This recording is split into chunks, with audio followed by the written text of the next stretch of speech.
Hello everybody, today I want to talk about the best way to go through and to level up vendors on each specific destination. Now I'm referring to people like Fynch, for example, here on Savathun's Throne World, or Devrim in the EDZ, or Eris Morne on the Moon.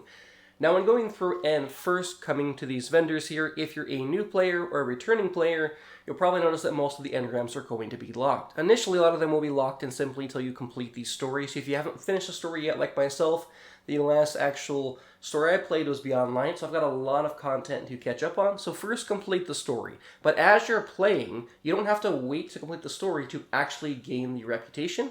So you want to go through and grab the daily bounties, because as you're playing the story, you're going to be running around in some patrol zones, and you want to go through and focus on completing these to simply just gain extra experience, instead of having to complete the story and then trying to unlock these. Once you finish the story, a lot of these will be immediately redeemable if you already have the experience for them. So make sure you grab all the daily bounties first. That's going to be the first thing you can do to go through and ensure you're leveling them up in a pretty efficient manner. You will notice too, our Glimmer, my Glimmer person is at 500,000, which is the max. After that, you stop earning Glimmer, which brings you to the next thing you need to be doing here, and that's go to your Ghost mod. And on the Ghost mod here, one, make sure you are going through and utilizing the experience gain.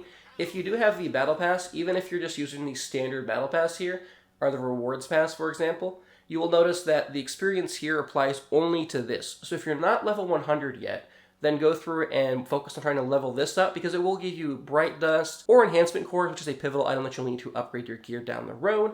And there's just other great rewards in here. So make leveling this up also priority as you're playing the game. So definitely go through and make sure on your Ghost you do have the experience. But then the next thing you're going to want to do is make sure you put on the Wombo Detector, which allows you to detect caches or resources within a 50-meter range. This here is a resource cache, and you will find them randomly with markers here throughout different worlds. So if we were to go through and open up our Ghost here, we can go through and also combine this with looking for a patrol. So let's go through and grab this patrol over here by this public event. There should be one nearby here, right next to the public event, which is convenient. So we're going to grab this while we start this patrol. I also see that there is a chest up here. So we're going to go through and we're going to grab this chest here, and we can see this because of the Ghost. So this chest is going to give us 20 rank. This chest is going to give us another 20 rank. While we do this here, we can go through and also work on the actual patrol, which you can see basically just says use abilities to basically go through and defeat different mobs here. So we can go through and use our grenade, and that's going to help us towards our progress here. So while we're going through and participating in this public event, we're going to go through and get progress towards our patrol. We're also going to go through and get progress towards the actual event while we're playing. So basically combining all these different elements. We're looking for caches and chests. Oh, we need to shoot these things though if we want to do the heroic event. And your heroic events are extremely important because they're going to give you more experience for your vendors, so it's really important you prioritize those. So we're going to go through and try and get all these. No, don't let the balls in. Get them, get them, get them. All right. Yeah, so heroic events are really important because they will actually go through and help you complete certain bounties as well. And that's the last thing you're going to want to combine, is make sure you pick up daily bounties and combine that into your patrol. So focus on trying to complete the bounties, and while you're completing the bounties here, you're going to go through and then pick up your patrols. You're going to go through and look for your caches while you're roaming around completing the patrols and the bounties, and then doing public events and trying to spawn in the heroic version of them, all while doing this all together. And when you're syncing up all these different things, you're going to earn a ton of experience. Now, there will be a point where you run out of bounties, and you can go through and buy new ones that are random ones. They may not always be the best, so that's why you want to prioritize patrols and then the actual resource collection of chests, or even like the little collectibles here, because they're going to give you the absolute most amount of overall experience. It might not seem like a lot at first because they're kind of a low amount, but they do add up over time here. Now that should be the heroic event, I do believe, here as soon as we break down the last of these balls here. And you'll see we've got about 20 for each of the chests and the little notes here, but as soon as we complete this event, you'll see why it's really worth going through and doing these heroic level public events. We should be able to go through and get it here in just a moment. Oops, missed that grenade. There we go. And then I do also want to show you one other thing here as soon as we earn a safe place to do so. And where are we here? There should be one more guy. I think he's glitched. Heroic event. Okay, so I do want to show you before he spawns in.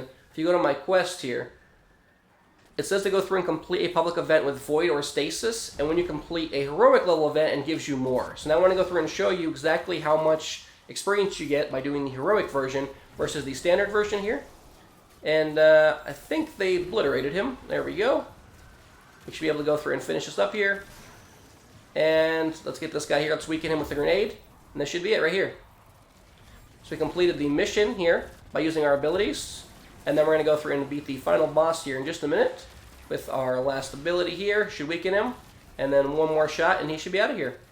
And then I want you to pay attention to how much experience you get by doing the heroic version as well. Alright, now it should pop up here in just a minute. It should be well over 100. And I think that is everything. As you can see, we went through and got 250 clan experience, finished the actual bounty as well. And then we went through and managed to get these chests here and got 130 experience as well. So then we could also go over here and then start another patrol. So you're just sinking one into the next, And then if we go into our actual bounties here, we've completed all these bounties in the last like 10 minutes. And we redeemed another 200 experience. So in a matter of like 5 to 10 minutes, if you go through and just stack up your bounties with your patrols and these random items on the ground, like this for example, and they respawn really fast. You don't need to leave like the zone or the render area. You can literally just run in circles, kill a few enemies, grab your patrols, look for random caches like this, focus on your bounties, rinse and repeat, and that'll by far be the easiest way to level up your vendors. It is important to know though that there are certain things you cannot unlock in your vendors until you are all the way through the main story, which is okay. Even if you have not fully completed the main story, it is still okay to go through and focus on gaining the experience now. That way you don't have to go through and farm it up later. So as you're actually working through the main story, sometimes it will send you through some of the main patrol zones. So don't hesitate to kind of stop and do a patrol here and there while you're actually completing your missions or running back and forth. Because even when you're running back and forth in zones, if you have this collector on to see these actual resource nodes and the chest, you will find hundreds of experience for free by simply running back and forth. They send you on a lot of side missions, basically go here, go pick this up, go do this. And it feels like a waste of time, but if you have this on to actually see these random hidden items in the world, you'll be making good use of your time and gaining experience while actually working on completing the story. So honestly, I think that's the very best way to go through and level it up. Hopefully this wasn't too drawn out. I hope you all enjoyed today's video. If you did, then please consider leaving a like, subscribing to see more, and I will see you all later.